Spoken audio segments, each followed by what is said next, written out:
ಬನ್ನಿ ಸ್ನೇಹಿತರೆ, ನಮ್ಮ ನಮಸ್ತೆ ಎಂದು ತಂದು ಹಿಂದಿನ ಎಪಿಸೋಡ್ಗೆ ಎಲ್ಲರಿಗೂ ಸ್ವಾಗತ ಸುಸ್ವಾಗತ.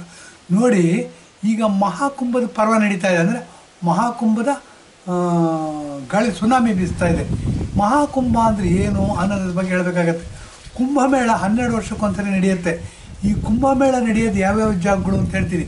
ಮೊದಲನೇದು ಪ್ರಯಾಗ್ರಾಜ್ ಅಂತ. ಪ್ರಯಾಗ್ರಾಜ್ ಅಂದರೆ ಗಂಗೆ ನದಿ ಸೇರುತ್ತೆ, ಯಮುನೆ ಜೊತೆ ಸೇರುತ್ತೆ, ಮತ್ತು ಗುಪ್ತಗಾಮರಿಯಾಗಿ ಹರಿದಿರ್ತಕ್ಕಂಥ ಸರಸ್ವತಿನೂ ಸೇರುತ್ತೆ. ಹಾಗಾಗಿ 3 ನದಿಗಳು ಸೇರ್ತಕ್ಕಂಥ ಜಾಗವನ್ನು ಪ್ರಯಾಗ್ರಾಜ್ ಅಂತ ಕರೆದ್ವಿ. ಇದನ್ನು ಅಲಹಾಬಾದ್ ಅಂತ ಕರೀತಾರೆ. ಅಲಹಾಬಾದ್ ಅಂತ ಅಂದ್ಬಿಟ್ಟು ಏನು ಮಾಡಿದರೆ, ಹಿಂದೂ ಪ್ರಯಾಗ್ರಾಜ್ಗೆ ಈಕ್ವಲೆಂಟ್ ನೇಮ್ ಔರಂಗಜೇಬ್ ಕಾಲದಲ್ಲ ಯಾರ ಕಾಲದಲ್ಲೂ ಇಟ್ಟಿದ್ರು.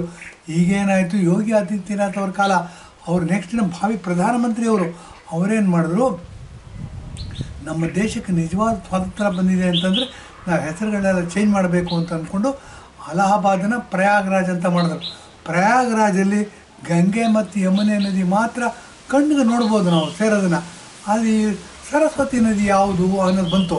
ಇದು ಇತ್ತೀಚಿನ ದಿನಗಳವರೆಗೂ ಸುಮಾರು 15-20 ವರ್ಷಗಳವರೆಗೂ ನಾವು ಸುಮ್ಮನೆ ಹಿಂದೂಗಳು ಮೂಢನಂಬಿಕೆ ಇದಿಲ್ಲ, ಬರೀ 2 ನದಿ ಮಾತ್ರ ಹರಿಯೋದು ಅಂತಿದ್ರು. ಯಾವಾಗ ಸ್ಯಾಟಲೈಟ್ಗಳು ಬಂದವು, ಸ್ಯಾಟಲೈಟ್ಗಳಲ್ಲಿ ಹೈಯೆಸ್ಟ್ ರೆಸೊಲ್ಯೂಷನ್ ಇರ್ತಕ್ಕಂಥ ಕ್ಯಾಮ್ರಾಗಳನ್ನ ಅಳವಡಿಕೆ ಮಾಡಿದ್ರು. ಅವು ಅಕ್ಯುರೇಟಾಗಿ ಫೋಟೋ ತೆಗಿಯೋಕ್ಕೆ ಶುರು ಮಾಡಿದ್ವು. ಆವಾಗ ಗೊತ್ತಾಯಿತು ಸರಸ್ವತಿ ನದಿ ಹರಿದಿದೆ. ಸರಸ್ವತಿ ನದಿ ಕಾಲಕ್ರಮೇಣ ಬತ್ತು ಹೋಗಿದೆ, ನೆಲದೊಳಗಿಂದ ನೀರು ಹರಿಯುತ್ತೆ. ಹಾಗಾಗಿ 3 ನದಿಗಳ ಸಂಗಮ ಆಗ್ತಕ್ಕಂಥ ಅಲಹಾಬಾದ್ ಪ್ರಯಾಗ್ರಾಜ್ ಅಂತ ಒರಿಜಿನಲ್ ನೇಮಿಂದ ಕರೆಯೋಕ್ಕೆ ಶುರು ಮಾಡಿದ್ವಿ. ಈಗ 144ನೇ ವರ್ಷಕ್ಕೆ ಒಂದು ಸಾರಿ ಮಹಾಕುಂಭಮೇಳ ನಡೆಯುತ್ತೆ. 12 ವರ್ಷಕ್ಕೊಂದು ಸಾರಿ ಕುಂಭಮೇಳ ನಡೆಯುತ್ತೆ. 144 ವರ್ಷಕ್ಕೆ ಬರ್ತಕ್ಕಂಥ ಈ ದೊಡ್ಡ ಕುಂಭಮೇಳಕ್ಕೆ ಮಹಾಕುಂಭಮೇಳ ಅಂತೀವಿ.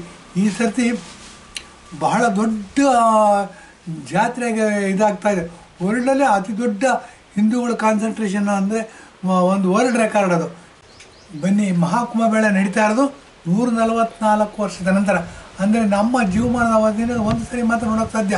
ನಮ್ಮ ನಂತರ ಬಂದಿರೋರು, ನಮ್ಮ ಹಿಂದಿರೋರಿಗೆ ಈ ಸೌಭಾಗ್ಯ ಇಲ್ಲ. ನಾವು ಸಹ ಟಿ ವಿನಲ್ಲಿ ನೋಡ್ತಾ ಇದ್ದೀವಿ ಅಷ್ಟೇ. ನೋಡೋಣ, ಶಿವರಾತ್ರಿ ದಿವಸ ಮಹಾಕುಂಭಮೇಳ ಅಂತ್ಯವಾಗುತ್ತೆ. ಕೊನೆ ದಿವಸ ಅದು ಶಾಹಿ ಸ್ನಾನ, ಪವಿತ್ರ ಸ್ನಾನ ಅಂತ ಅಂದ್ಬಿಟ್ಟು ಅದು ಮಾಡಿದೊಂದಿಗೆ ಶಿವರಾತ್ರಿ ಸ್ನಾನದೊಂದಿಗೆ ಎಂಡಿಂಗ್ ಆಗುತ್ತೆ, ಅಂದರೆ ಸಮಾಪ್ತಿ ಆಗುತ್ತೆ ಅನ್ನೋ ಒಂದು ಪ್ರತೀತಿ ಇದು. ಇದು ಏನಾಗಿದೆ, ಸುಮಾರು 6000 ವರ್ಷಗಳಿಂದ ನಡ್ಕೋತಾ ಬಂದಿದೆ ಈ ಕುಂಭಮೇಳಗಳು, ಮಹಾಕುಂಭಮೇಳಗಳು 6000 ವರ್ಷಗಳಿಂದ ನಡೆದಿದೆ. ಇಷ್ಟು ಪುರಾತನವಾದ್ದು, ಇಷ್ಟು ಕಾಲಘಟ್ಟವನ್ನೆಲ್ಲ ಪರೀಕ್ಷೆಯನ್ನೆಲ್ಲ ಪಾಸ್ ಮಾಡ್ಕೋತಾ ಬಂದು ಅತ್ಯಂತ ವಿಜೃಂಭಣೆಯಿಂದ ಸುಮಾರು ನೋಡಿ, ದೇಶದಲ್ಲಿ 140 ಕೋಟಿ ಜನ ಇದ್ದೀವಿ. ಸುಮಾರು 70 ಕೋಟಿ ಜನ ಇದಕ್ಕೆ ಹೋಗ್ಬರ್ತಾರೆ, ಪ್ರಯಾಗ್ರಾಜ್ಗೆ ಹೋಗ್ಬರ್ತಾರೆ ಕುಂಭಮೇಳ. ಅಂದರೆ ಇದು ವರ್ಲ್ಡ್ ರೆಕಾರ್ಡ್ ಅಂತ ಹೇಳ್ಬೋದು. ಈ ಗಿನ್ನಿಸ್ ರೆಕಾರ್ಡ್ ಆಗ್ತಿರೋದು ಅನೇಕ ಕಾರಣಗಳಿಂದ ಆಗ್ತಿದೆ. ಅದರಲ್ಲಿ ನೋಡಿ, ನನ್ನ ಗಮನ ಸೆಳೆದಿದ್ದು ಜೇನು ಕಣ್ಣು ಹುಡುಗಿ ಅಂತಂದ್ಬಿಟ್ಟು. ನೋಡಿ, ನಾಗರಹಾವಿನ ವಿಷಯನ ಔಷಧಿ ಥರ ಉಪಯೋಗಿಸ್ತಾರಂತೆ, ಏನೇನೋ ಔಷಧಿ ಪ್ರಯೋಗ ಮಾಡ್ತಾರಂತೆ. ಆ ಹುಡುಗಿ ಕಣ್ಣು ನಾಗರಹಾವನ್ನು ನೋಡ್ದಂಗೆ ಆಗುತ್ತೆ. ಅದು ಕಣ್ಣಿನ ವಿಶೇಷತೆ. ಅವ್ರು ನೋಡಿಕೊಂಡು ಸೆಲ್ಫಿ ತೊಗೊಂಡು ಬಂದಿರೋ ಸುಮಾರು ಜನ. ಈ ಥರ ಅನೇಕ ಇದರಲ್ಲಿ ನಾಗಗಳು ಇರ್ಬೋದು, ನಾಗ ಸಾಧುಗಳು ಇರ್ಬೋದು, ಅಥವಾ ಅಘೋರಿ ಬಾಬುಗಳು ಇರ್ಬೋದು, ಅಘೋರಿ ಮಖಾಡ ಇರ್ಬೋದು. ಸುಮಾರು ಅಖಾಡಗಳಿವೆ.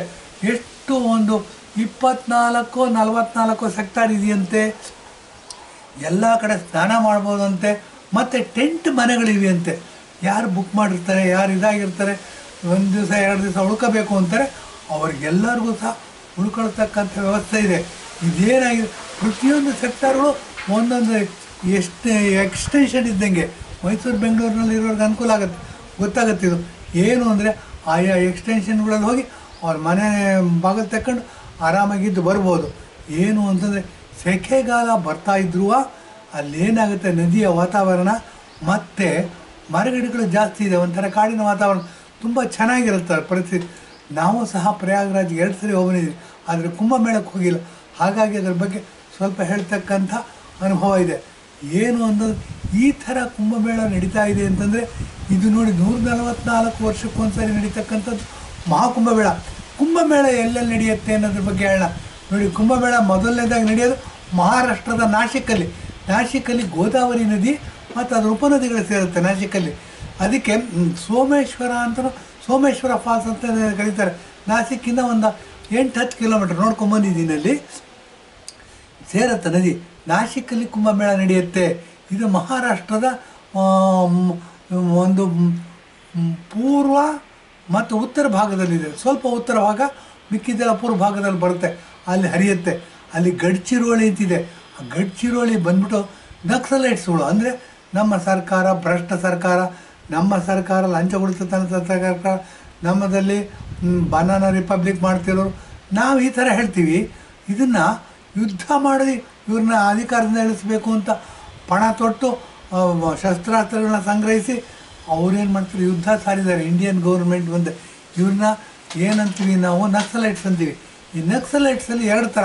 ಒಂದು ಅರ್ಬನ್ ನಕ್ಸಲೈಟ್ಸ್ ಅಂತಾರೆ. ಅರ್ಬನ್ ನಕ್ಸಲೈಟ್ಸ್ಗಳು ಬಡಿ.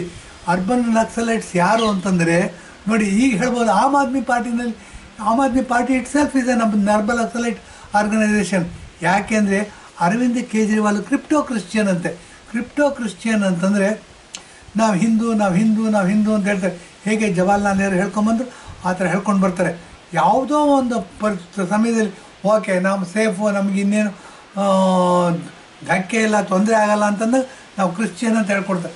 ಇದಕ್ಕೆ ಪೂರಕವಾದ ಒಂದು ಅಂಶ ಏನು ಅಂತಂದರೆ ನೋಡಿ, ಪೋಪ್ ಜಾನ್ ಪಾಲ್ ಇವಾಗ ಏನಿದ್ದಾರೆ, ಅವರು ಪ್ರತಿಜ್ಞಾವಿಧಿ ಸ್ವೀಕರಿಸಿದಾಗ ಇಂಡಿಯಾ ದೇಶದಿಂದ ಎಲ್ಲರಿಗೂ ಆಮಂತ್ರಣ ಇರಲಿಲ್ಲವಂತೆ. ಅರವಿಂದ್ ಕೇಜ್ರಿವಾಲ್ ಮಾತ್ರ ಇತ್ತಂತೆ. ಅವರೇ ಕ್ಲಾರಿಫಿಕೇಷನ್ ಕೊಡಬೇಕು. ಈಗ ನಾವು ಗೊತ್ತಿರೋಷ್ಟು ವಿಷಯ ಹೇಳ್ತಾ ಇದ್ದೀವಿ. ಇದೇನಾದ್ರು ತಪ್ಪಿದ್ದಲ್ಲಿ ಕ್ಲಾರಿಫಿಕೇಷನ್ ಕೊಡಿ ಅಂತ ಕೇಳ್ಬಿಟ್ಟು ಮುಂದುವರಿಸ್ತೀನಿ. ಈ ಕುಂಭಮೇಳ ನಡೆಯುತ್ತೆ ಅಂತ ಹೇಳ್ತಾ ಇದ್ದೆ. ಕುಂಭಮೇಳ ನಾಶಿಕಲ್ಲಿ ನಡೆಯುತ್ತೆ. ನಾಶಿಕಲ್ಲಿ ಆದ್ಮೇಲೆ ಉಜ್ಜಯಿನಿಯಲ್ಲಿ ನಡೆಯುತ್ತೆ. ಉಜ್ಜಯಿನಿಯಲ್ಲಿ ನೋಡಿ ಕ್ಷಿಪ್ರ ನದಿ ವಿಕ್ರಮಾದಿತ್ಯನ ಕಾಲದಲ್ಲಿ ಭಾಳ ಫೇಮಸ್ ಬಂತು. ನಾವು ವಿಕ್ರಮಾದಿತ್ಯನ ಕಾಲದಲ್ಲಿ 9 ರತ್ನಗಳಿದ್ವಂತೆ. 9 ರತ್ನಗಳು ಯಾರು ಅಂದರೆ ಕಾಳಿದಾಸ, ಆರ್ಯಭಟ, ಈ ಥರ ಇವುಗಳನ್ನ ಹೇಳ್ತೀವಿ, ವಾಗ್ಭಟ, ಈ ಥರ ಎಲ್ಲ ಹೇಳ್ತೀವಿ. ಇವರು 9 ರತ್ನಗಳಿದ್ದಂತೆ. ಅಲ್ಲಿ ಅವ್ರ ಮೂರ್ತಿಗಳನ್ನ ಅಂದರೆ ಒಂದು ಗೊಂಬೆಗಳನ್ನ ಮಾಡಿ ನಿಲ್ಸಿದ್ದಾರೆ. ಅಲ್ಲಿ ಹೋಗಿ ನೋಡ್ಕೊಂಡು ಬರಬೇಕು. ಒಂಥರ ಮೈ ಕೂದಲೆಲ್ಲ ಏನಾರು ಹಿಸ್ಟ್ರಿಯಿಂದ ನಮ್ಮ ಧರ್ಮದ ಬಗ್ಗೆ ವಿಶೇಷವಾದ ಆಸ್ಥೆ ಇದ್ದರೆ ಡೆಫಿನೆಟಾಗಿ ಕೂದಲೆದ್ದು ನಿಂತ್ಕೊಳ್ಳುತ್ತೆ. ಇಷ್ಟಂತ ಧೈರ್ಯವಾಗಿ ಹೇಳ್ಬೋದು. ನಾನು ಹೋಗಿದ್ದೆ ಉಜ್ಜಯಿನಿಯಲ್ಲಿ 2 ದಿವಸ 3 ದಿವಸ ಇರೋಣ ಅಂತ ಹೋಗಿದ್ದೆ. 1 ವಾರ ಇದ್ದು ಬಂದೆ. ತುಂಬ ಸಂತೋಷ ಅನ್ನಿಸ್ತು. ಏನಾಗಿದೆ, ನರ್ಮದಾ ನದಿ ಹರಿಯುತ್ತೆ ದೂರದಲ್ಲಿ. ನರ್ಮದಾ ನದಿ ಗುಜರಾತಲ್ಲಿ ಹರಿಯುತ್ತೆ. ಗುಜರಾತಲ್ಲಿ ನೋಡಿ ಸರ್ದಾರ್ ವಲ್ಲಭಾಯ್ ಪಟೇಲ್ ಉಕ್ಕಿನ ಮನುಷ್ಯ ಅಂತ ಹೇಳ್ತಾರೆ. ಸರ್ದಾರ್ ವಲ್ಲಭಾಯ್ ಪಟೇಲ್ನ ಪ್ರತಿಮೆ ಮಾಡಿ ನಿಲ್ಸಿಯಾರಲ್ಲಿ. ಪ್ರತಿಮೆ ಮಾಡಿಬಿಟ್ಟು ಅವ್ರ ತಲೆವರೆಗೂ ಹೋಗುತ್ತೆ. ಏನು ಜನ ಹೋಗಿ ನೋಡ್ಕೊಂಡು ಬರ್ಬೋದು. ನರ್ಮದಾ ನದಿ ಇಂಥ ಕಡೆಗೆ ದಿಕ್ಕು ಮಾಡ್ಕೊಂಡು ನಿಂತಿದೆ. ಅದು ಒಂದು ಟೂರಿಸ್ಟ್ ಅಟ್ರಾಕ್ಷನ್ನಾಗಿ ಭಾಳ ಚೆನ್ನಾಗಿ ಡೆವಲಪ್ ಮಾಡಿದ್ದಾರೆ. ಈಗ ನೋಡಿ, ಉಜ್ಜಯಿನಿಯಲ್ಲಿ ನಡೀತಕ್ಕಂಥ ಕುಂಭಮೇಳ 12 ವರ್ಷಕ್ಕೊಂದು ಸರಿ ನಡೆಯೋದು. ನಾಶಿಕಲ್ಲಿ ನಡೀತಕ್ಕಂಥ ಕುಂಭಮೇಳ ಮಹಾರಾಷ್ಟ್ರದಲ್ಲಿ 12 ವರ್ಷಕ್ಕೊಂದು ಸರಿ ನಡೆಯೋದು. ಇದಲ್ಲದೆ ಪ್ರಯಾಗರಾಜಲ್ಲೂ 12 ವರ್ಷಕ್ಕೊಂದು ಸರಿ ನಡೆಯುತ್ತೆ. ಮತ್ತು ಇದಲ್ಲದೆ ಹರಿದ್ವಾರದಲ್ಲಿ ಸಹ ಕುಂಭಮೇಳ ನಡೆಯುತ್ತೆ. ಹೀಗೆ ಇಂಡಿಯಾ ದೇಶದಲ್ಲಿ 4 ಕಡೆ ಕುಂಭಮೇಳಗಳು ನಡೆಯುತ್ತೆ.